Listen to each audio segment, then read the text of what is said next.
Well, my name is Mike Freeland, and I've been riding motorcycles for 45 years and Harleys 40 of those.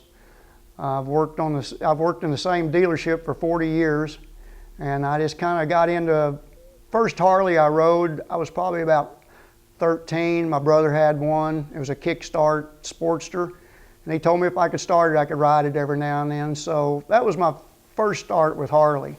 And then when I started work at the dealership here, I just fell in love with Harleys. I've always enjoyed it. It's been a good life. My whole adult life, I've been around Harleys, worked on them, and the people that ride them.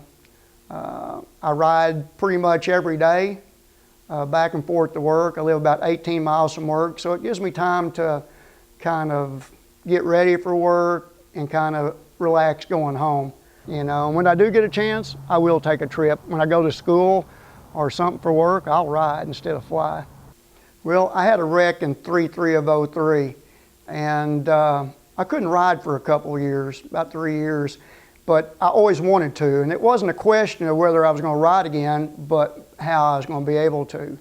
But it worked out that I just put a sidecar on a bike, bought a new one, put a sidecar on it, and that's my everyday rider. I only had to do a little modification to it, like move the brake over from the right side to the left, because my left leg still works pretty well. I just can't ride a two-wheeler anymore, but I can ride anything else with sidecar or three wheels. What I'd like to say, you know, is anyone thinking about getting a Harley and always wanted one, you got your kids raised, you might as well go ahead and do it and live that dream. For the young people that's thinking about getting a motorcycle, just remember, if you get a Harley, you're buying into a family, you're buying into a lifestyle. There's not too many motorcycle manufacturers out there that you can look on someone's arm and they got their name tattooed on it.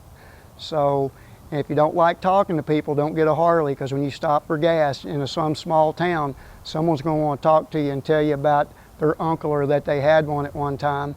So that's always fun to do. You meet all kinds of neat people doing that.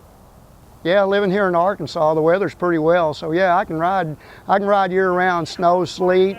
It doesn't matter to me that I got a third wheel, so I don't have to worry about falling over.